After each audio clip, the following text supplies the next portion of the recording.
comment ça va today? Moi ça va très bien, ça va même beaucoup mieux que la semaine dernière. Ça y est, je commence à enfin remonter la pente et voir le positif des vacances. On se retrouve pour un tout nouvel épisode dans lequel je vais vous donner un peu des tips, des astuces et tout pour essayer de trouver sa méthode dans vos études. Et je voulais ajouter que c'est ok de ne pas trouver sa méthode directement. Personnellement, j'ai mis 4 ans avant de trouver une ébauche qui fonctionne à peu près pour moi, donc c'est totalement ok. Mais tout d'abord, pourquoi je me permets de vous la partager? Tout simplement parce que c'est un partage d'expérience et c'est toujours intéressant, et parce que je l'applique depuis maintenant 3 semestres, donc je considère avoir assez de recul pour la partager avec vous. Donc c'est parti, let's go, on y va!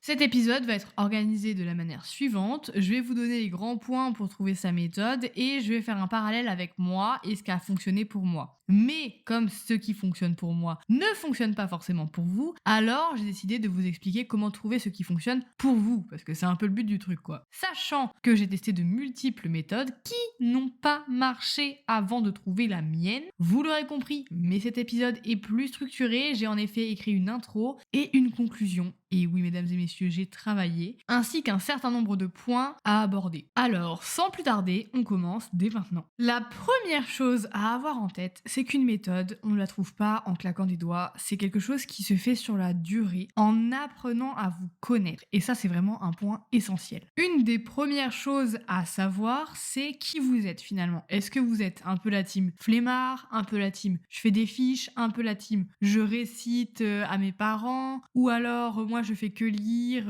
et j'apprends en écrivant. Enfin, vous pouvez être de n'importe quel team et faut un peu remarquer de quel team vous êtes quoi. Par exemple, je sais que moi au lycée, j'étais quelqu'un qui faisait pas mal de fiches parce qu'en fait ce que je voulais c'est quelque chose de synthétique. C'était quelque chose de petit, de court et vraiment l'essentiel. Je voulais pas plein d'explications et tout ça, ça me saoulait. Je voulais vraiment l'essentiel du truc. Maintenant, ma méthode, c'est clairement d'apprendre directement sur des fiches déjà faites. Je ne lis pas les collèges, je ne lis pas les grands cours, je ne vais pas en cours, enfin bref, j'apprends juste l'essentiel, ce qu'il faut savoir. Je vais vraiment droit au but quoi. Une des premières choses à identifier, c'est est-ce que je vais aller en cours? Est-ce que je ne vais pas aller en cours? Est-ce que je vais apprendre sur par exemple les polys ou les cours de la fac? Est-ce que je vais faire mes cours moi-même? Est-ce que je vais regarder des vidéos? Est-ce que je vais m'enregistrer et après me réécouter parce que j'ai une mémoire auditive mais j'ai la flemme d'aller en cours, donc du coup c'est moi qui vais faire le prof. Enfin, faut vraiment essayer de balayer un petit peu tout l'ensemble du truc et trouver ce qui vous correspond à vous quoi. Pour avoir un petit peu plus de précision sur comment tu apprends, tu peux tout simplement faire des tests. Je vais vous en mettre 2 dans la description du podcast. C'est des tests en ligne qui vous permettent de savoir quel est votre apprentissage dominant. En gros, si vous êtes plutôt visuel, si vous allez plutôt écrire,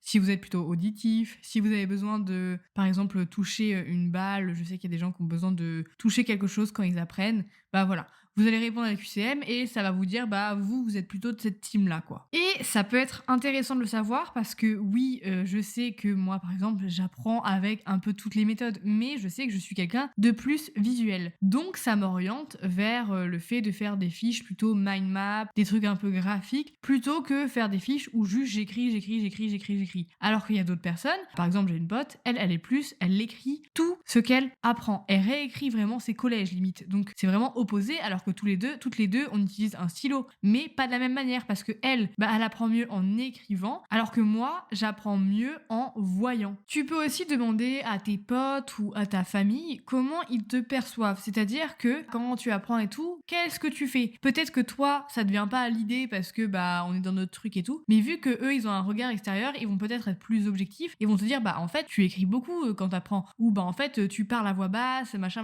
Peut-être des trucs que vous faites et vous en rendez même pas compte, mais du coup ça peut être intéressant de demander aux personnes qui vous entourent de savoir quand j'apprends qu'est-ce que je fais. Est-ce que je fais des schémas dans ma tête? Est-ce que je bouge mes mains? Enfin, comment j'apprends quoi? Après, c'est intéressant de tester plusieurs méthodes, de se donner par exemple, je sais pas moi, 2 semaines où on se dit je vais tester différentes choses et voir ce qui me correspond. Parce qu'en fait les choses peuvent s'entrecroiser, s'entremêler, chacun a vraiment sa propre méthode qui est personnelle et c'est vraiment caractéristique d'une personne. Et donc faut vraiment se laisser le temps de tester les choses pour pour trouver ce qui nous correspond. Par exemple, moi je sais que pendant ma LAS, pardon, je faisais des emplois du temps millimétrés. Chaque heure, genre de 10h à midi, je fais ça. De telle heure à telle heure, je fais ça. Nanana. Sauf que c'est quelque chose qui ne me correspond pas. Pourquoi? Parce que ça me met du stress. En fait, voir que j'ai du retard, voir que j'ai pas réussi à terminer ma journée, voir que tout ce que j'ai à faire le matin en me levant et voir un énorme planning et tout, ça me mettait du stress. Et donc, j'ai quand même fait ça pendant ma LAS, pendant ma L2, pendant une partie de ma L3.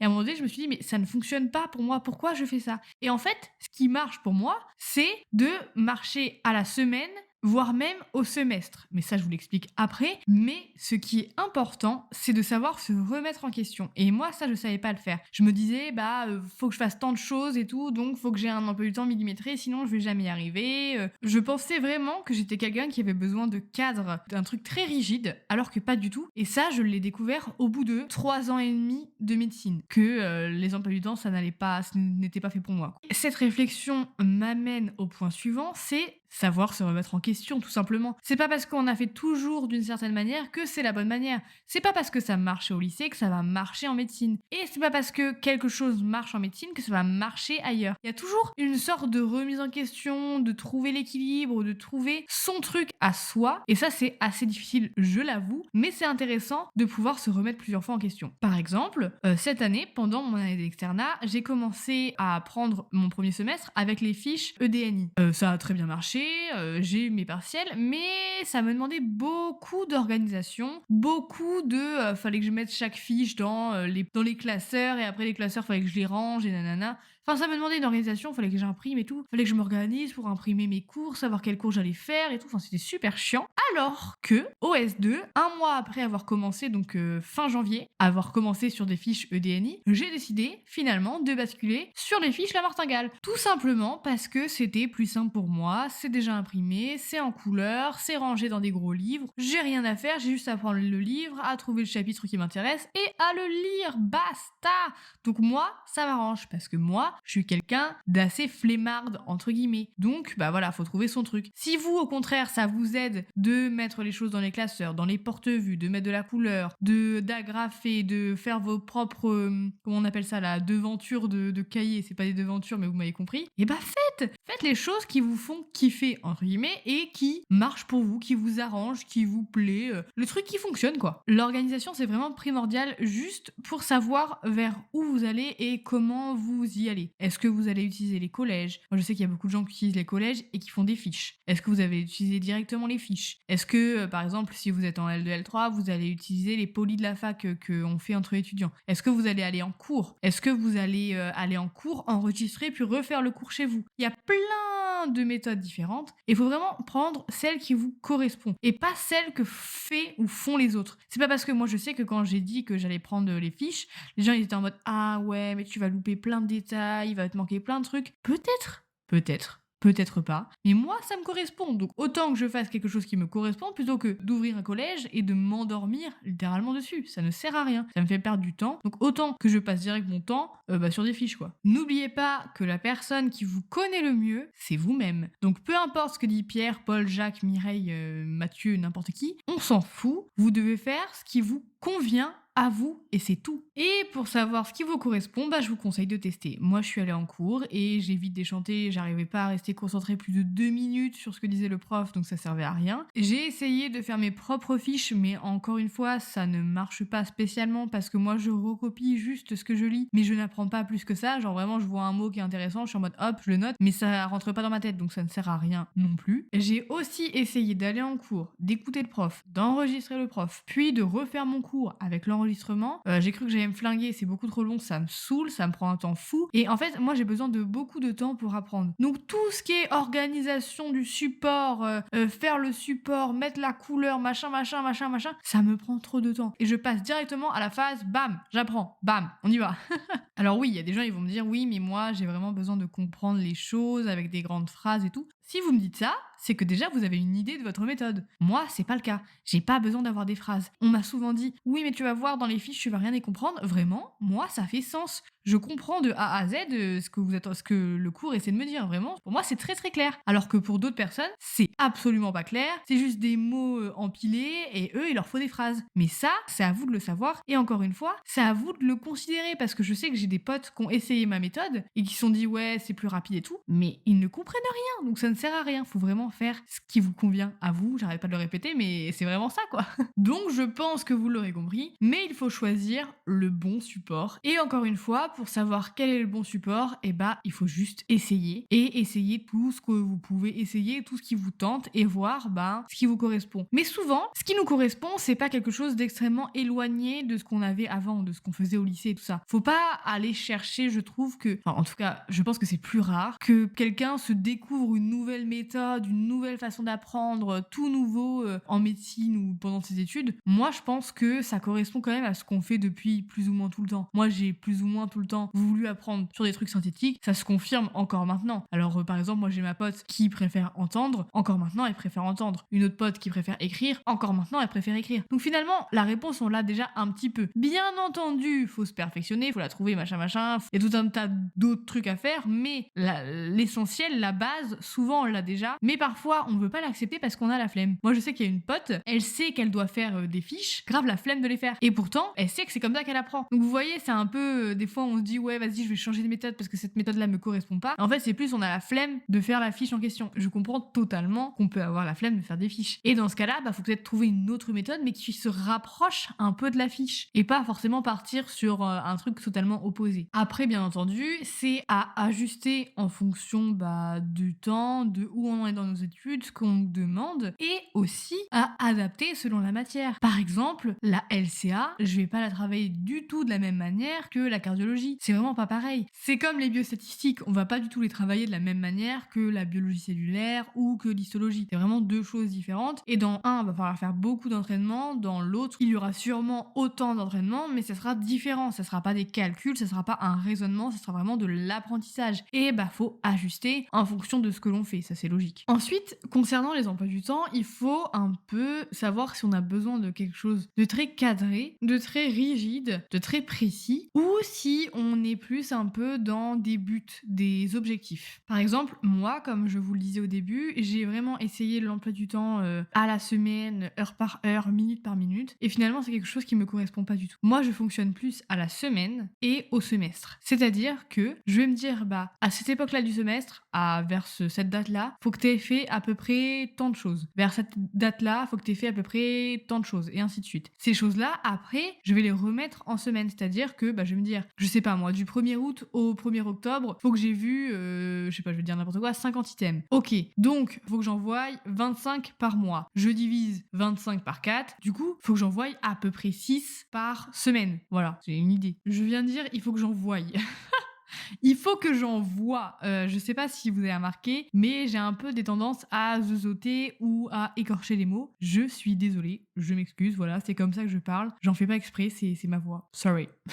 Ensuite, pour cette organisation, un point important, c'est du coup, est-ce que je fais au semestre? Est-ce que je fais à la semaine? Est-ce que je fais au jour? Est-ce que je fais une méthode des J? Est-ce que j'utilise un tableau Notion où je rentre, par exemple, je dis, tel item, je l'ai fait tel jour. Je l'ai plutôt pas réussi. Et donc, du coup, Notion, on peut créer une sorte de tableur et tout, qui va calculer dans combien de temps vous devez le revoir. Mais moi, ça, je trouve ça trop compliqué. Et puis même, ça veut dire que le lundi 13 mars, faut que je vois tel et tel item. Mais non, moi j'aime pas qu'on me dicte comme ça ce que j'ai à faire, ça m'énerve. Il y a des gens, ils adorent parce que du coup, un peu comme moi avec les cours la martingale, ils ont pas à réfléchir. Ils se lèvent le matin, voilà, la liste elle est faite, tu fais ça et puis tu réfléchis pas, tu fais ton truc et hop. Et moi personnellement, je sais que c'est un truc qui m'énerve et je préfère donc du coup pouvoir ajuster et voir les cours quand j'ai envie de les voir. Un autre point important à savoir, encore une fois, parle de méthode, mais un peu c'est le but du podcast, mais c'est est-ce que vous avez besoin de faire beaucoup de QCM? Est-ce que vous en faites pas beaucoup? Est-ce que vous avez besoin de plus apprendre et vous allez vous exercer qu'à la fin? Est-ce que vous avez besoin de justement pas trop lire mais beaucoup vous exercer? Et ça, c'est important de le savoir. Moi, je sais que je suis dans la deuxième team. Je vais pas avoir besoin de beaucoup lire, mais par contre, je vais avoir besoin de beaucoup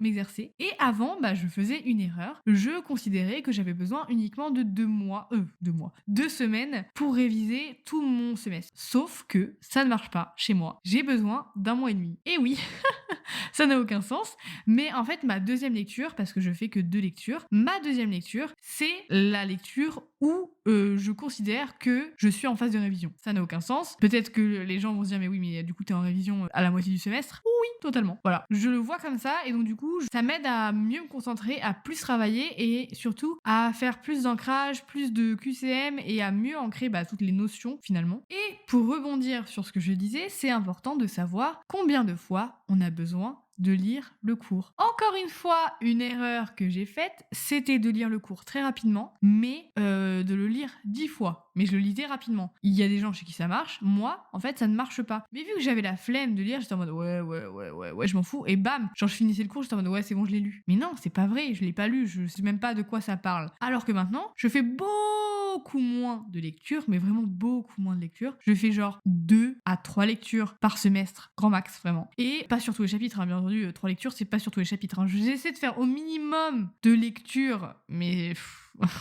j'avoue qu'il y a des chapitres que j'ai lus qu'une seule fois, mais j'essaie de faire de lecture. Et une troisième sur vraiment les trucs importants ou que j'arrive pas à apprendre ou des trucs comme ça. Mais ça, c'est moi. Il y a des gens, ils vont faire une seule lecture et après, ils vont apprendre et après, ils vont aller directement au partiel. Il y a des gens, ils vont en faire 5. Mais ça, encore une fois, faut tester. Et moi, je sais que pendant longtemps, je me disais, ouais, moi, j'ai besoin de faire beaucoup de lectures. Non, c'est faux. J'ai besoin de 2 à 3 lectures et c'est déjà super bien. Petit disclaimer, mais à la fin du podcast, en gros, je vais vous dire quelle est ma méthode vraiment point par point, parce que depuis tout à l'heure, je vous donne des petits trucs, mais je vais faire un truc un peu plus global ou pour que ce soit plus clair, quoi. Mais en attendant, on continue, on arrive sur les derniers points qui sont le temps de travail. Quand est-ce que vous travaillez bien? Est-ce que c'est le matin? Est-ce que c'est l'après-midi? Est-ce que c'est le soir? Quelle va être votre stratégie? Est-ce que vous allez plus mettre des cours difficiles le matin, des cours faciles l'après-midi et des QCM le soir? Est-ce que vous allez faire l'inverse? Enfin, comment vous allez vous organiser en fonction de vous, de comment vous êtes? Moi, encore une fois, je prends mon exemple. Je sais que le matin, je vais faire plutôt des cours un peu difficiles. L'après-midi, genre surtout après 15h, j'ai vraiment une baisse de motivation. Et là, je vais faire des cours que j'aime bien, assez simples. Le soir, entre guillemets, le soir de 17 à 18h, je vais faire des QCM, des ancrages, des machins. Et j'arrête de travailler à 18h30 ou 19h maximum. Parce que j'en ai marre, parce que je suis pas faite pour le travail le soir, parce que ça me saoule. Et voilà quoi. Moi, c'est comme ça. Et je commence à travailler pas à 6h du matin. Je commence à travailler à 8-9h, suivant les jours. Donc voilà. Moi, je suis 8h, on va dire 8-9h, midi, 14h, 18h30, 19h. Et après, c'est finito pipo. Bien entendu, il y a une demi-heure, 1 heure de pause pour le goûter. Et voilà. Et puis, demain sera un nouveau jour. Bon, je dis ça en mode très relax, mais la réalité est tout autre, bien entendu. Des fois, je suis en mode je vais jamais réussir à travailler. Bref, vous avez compris. En gros, faut essayer de comprendre et de connaître comment vous fonctionnez. Moi, typiquement, le soir, ça sert à rien. Ça sert à rien que je me mette à travailler après 19h, que je regarde mon ordi ou j'essaye de faire des choses. Mon cerveau n'est pas là. Il est déconnecté, il veut pas apprendre, il s'en fout. Je dis il comme si on était différents, mais c'est moi. Mais je dis il quand même. Et en fait, voilà, ça l'intéresse pas, donc moi je travaille pas le soir. Je suis comme ça. Mais il y a des gens, par exemple, j'ai une pote, elle se lève à 10-11h le matin. Par contre, elle travaille jusqu'à minuit, 1h, parce qu'elle apprend bien le soir. Mais encore une fois, ça dépend de la personne. Et donc, faut se connaître et c'est important de savoir quand est-ce qu'on est le plus productif, quoi. Une chose que je trouve importante à avoir si jamais vous prenez l'option de faire un emploi du temps très rigide, c'est de faire des cases, des créneaux de retard. Parce que vous allez en avoir. Parce que vous en aurez toujours. Parce que voilà. Donc, si vous êtes quelqu'un qui a besoin d'une certaine rigidité, mettez des créneaux de retard. Au contraire, si vous utilisez la méthode de la semaine ou du semestre, vous ne pouvez pas avoir, enfin, bien sûr que si, au bout de la deadline, vous pouvez avoir du retard, mais sinon, pendant votre semaine, vous pouvez pas avoir de retard réellement parce qu'il n'y a pas vraiment d'objectif hyper précis. Donc, ça enlève un stress. C'est pour ça que moi, je fais ça. Ça m'enlève un stress de ouf Si jamais il y a un jour où j'arrête de travailler à 16h parce que je sais pas quoi et que je rattrape ça le dimanche après-midi parce que j'ai envie, mais d'habitude je travaille pas le dimanche, enfin vous avez compris quoi, et ben ok, c'est ok. Alors que si je me mets un peu du temps, et ben je vais être en mode je suis hyper en retard, nanana. Alors que là, bah, je m'en fous, de toute façon, je fonctionne à la semaine, je fonctionne au semestre. Donc moi, un jour de moins, un jour de plus, un item de moins, un item de plus, je m'en fous royalement. Enfin, il faut savoir s'écouter. La méthode peut être bonne, mais ici, il y a un manque de sommeil, un manque de sport, s'il y a un manque de sortie, et ben vous pouvez manquer de concentration, manquer de motivation, tout simplement parce que vous n'êtes pas à l'équilibre. Et ça, c'est important. Une méthode ne peut pas fonctionner si vous n'avez pas un équilibre à côté. Si vous êtes super rigide, ça peut peut-être marcher pour certaines personnes, mais moi, je pense pas. Je pense qu'il faut vraiment avoir l'équilibre pour, du coup, avoir la concentration nécessaire quand c'est le créneau pour travailler et pouvoir profiter après et être plus serein quand c'est le créneau pour aller faire du basketball, par exemple. Et donc, c'est important de comprendre que votre méthode ne sera pas parfaite. Il y aura des jours de flemme, il y aura la routine qui va s'installer, il y aura des jours où vous allez pas avoir envie de faire tel ou tel cours et c'est ok. C'est genre normal. Parfois, tu auras trouvé ta méthode, mais tu auras quand même du mal à travailler, à te concentrer. Tu auras du retard ou plus ou moins, si t'as compris, si tu fonctionnes en semestre, semaine, tu vas te dire oulala, je suis pas en avance, quoi. Et c'est une méthode, un semestre, une année. C'est pas quelque chose de lisse. Il y a des hauts, il y a des bas, il y a des moments où tu travailles plus, il y a des moments où tu travailles moins. Et c'est totalement normal. Et ça ne veut pas dire que tu as une mauvaise méthode. Ça veut juste dire que tu t'écoutes. Et ça, c'est différent. Encore une fois, il faut connaître ses faiblesses, savoir qu'il y a des moments où on va moins bien travailler, d'autres, ça va être beaucoup mieux. Mais ça ne veut pas dire que votre méthode n'est pas efficace. Ça veut juste dire que vous êtes humain, que vous avez des humeurs, que vous avez des envies, que vous avez des moments de up, de down. C'est juste ça, c'est juste la vie. C'est vraiment important de faire de la place pour les moments off. Moi, je sais qu'il y a au moins une soirée dans ma semaine où je vais aller la passer avec ma meilleure pote, à chaque fois. Chaque semaine. Il y a au moins le dimanche où je vais rien faire. Tous les dimanches, je ne travaille pas. Il y a des moments qui vont être consacrés à la création de contenu, au podcast. Il y a des moments qui vont peut-être être consacrés bientôt à Twitch pour faire des lives goûter ou des trucs comme ça. Enfin, je vis quoi finalement. Et donc, c'est important de trouver encore une fois son équilibre. Mais ça, je vous renvoie à mon épisode qui parle de trouver son équilibre. Mais une méthode ne peut pas marcher si vous n'allez pas bien parce que c'est vous le moteur de cette méthode finalement. Pour résumer ma méthode, en gros, moi je fonctionne au semestre, c'est-à-dire que quand j'arrive à un nouveau semestre, je regarde tous les items ou tous les polis que j'ai à faire, je fais un grand tableau où j'écris tous mes items et je me dis ok, j'en ai tant. Admettons j'ai 80 items, je vais dire bon bah les 2 premiers mois, je vais les consacrer à la première lecture. Là, je vais diviser les 80 items par 8 semaines, ce qui va me donner 10 items par semaine par exemple. Après, il va y avoir un mois consacré à la deuxième lecture où je vais relire tous mes items en plus rapide, sachant que dès la première lecture, après une première lecture, je vais faire 20 QCM de l'item sur EDNI. À la deuxième lecture, je vais faire un mini DP, donc un DP, une situation si vous voulez, clinique sur l'item que je viens de voir. Ça, c'est à la deuxième lecture après l'avoir lu. Pendant les 2 dernières semaines de révision, je vais refaire une troisième lecture où je vais écrire très rapidement sur une fiche les mots-clés et ce qui est vraiment essentiel de l'item et je vais pas les relire dans le détail, quoi. Je vais vraiment aller assez rapidement sur les items vraiment que je considère importants. Je vais vraiment beaucoup m'entraîner, faire beaucoup de QCM, les QCM de la fac qui sont tombés avant, les refaire plusieurs fois pour que ça rentre dans ma tête et m'en souvenir. Donc ça vraiment c'est quelque chose que je fais régulièrement, c'est de refaire les QCM, parce qu'il faut que ça rentre dans ma tête et je vais aller au partiel, quoi. Voilà, en gros c'est ça. C'est vraiment une vue d'ensemble, un travail à la semaine et pas au jour. Et après c'est beaucoup de QCM et d'entraînement où le soir par exemple je vais faire mes ancrages et tout ça. Moi en gros c'est ça, c'est simple. Je travaille sur la martingale, je fais que ça et juste à la fin j'écris et je fais quelques fiches avec des mots clés pour vraiment avoir en tête la fin du truc, enfin le truc le plus important et c'est tout. Et je vais au partiel comme ça. Comme vous pouvez le voir, ma méthode est vraiment très simple, je me prends pas la tête, j'apprends juste sur les livres la martingale, je fais des QCM et c'est tout quoi. Il y a rien de plus et pour être plus sereine, je fais une vue d'ensemble du semestre. Comme ça je sais que faut que j'ai à peu près fait tant d'items par semaine et si j'ai fait tant d'items par semaine, je sais qu'à telle date, je vais pouvoir commencer ma deuxième lecture et à telle date, je vais pouvoir faire ma troisième lecture et m'entraîner, machin. Et j'oubliais, une des choses importantes que je fais, c'est les carnets d'erreurs. J'écris toutes les erreurs que je fais. Pas forcément dès le début, mais quand, par exemple, ça fait plusieurs fois que je revois l'item, enfin, à la deuxième troisième lecture et que je refais les erreurs que j'ai déjà faites, là je les écris. Et pareil pour les QCM de fac. Quand je fais mes QCM de fac, à la fin, je fais vraiment des gros trucs de correction où je reprends chaque faute et je cherche pourquoi c'est faux. Et en fait, moi, j'apprends en faisant des erreurs. J'apprends en ayant, par exemple, je vais faire un QCM, je vais avoir 7 sur 20 et je vais me dire, ok, bon bah, qu'est-ce que j'ai mal fait? Et donc, du coup, je vais aller regarder mes erreurs et après, je vais aller re-regarder dans le cours en mode, ah oui, c'est vrai que c'est pas ça, c'est ça. C'est comme ça que j'apprends. C'est vraiment en faisant des erreurs parce que juste lire pour lire, moi, ça me donne rien. Il faut vraiment que j'ai une faute pour que bah, ça rentre dans ma tête, quoi. Je pense que j'ai abordé pas mal de points. J'ai peut-être oublié quelques trucs, mais peut-être que j'en ferai un épisode 2. C'est pas grave si j'ai oublié des trucs. Voilà, je suis désolée, mais j'ai essayé de faire tout ce qui me passait par la tête et je pense que c'est pas mal. Je balaye un certain nombre d'astuces, on va dire. En conclusion, trouver sa méthode, c'est extrêmement personnel et ça varie au jour le jour. Elle peut même changer plusieurs fois au cours des études. Il faut savoir se remettre en question, la changer, recommencer, parce que rien n'est parfait. Personnellement, j'ai mis 4 ans à la trouver et je me suis beaucoup remise en question. J'ai même pensé que ces études n'étaient pas faites pour moi, alors que je n'avais juste pas compris comment je devais travailler et aborder mon semestre. S'il y a une chose à retenir de cet épisode, c'est bien de vous écouter. Vous êtes les seuls à avoir les clés pour savoir ce qui vous correspond. J'espère en tout cas que ce podcast vous aura donné certains tips pour trouver ou améliorer votre méthode. J'espère qu'il vous aura plu et qu'il vous aura aidé à ne pas vous noyer, pour les nouveaux en tout cas, dans un flot et dans un nombre d'informations incalculables qu'on peut vous dire. Le plus important, c'est de vous écouter vous et de savoir ce qui vous correspond à vous. Voilà, je vous dis à dimanche prochain. Ciao!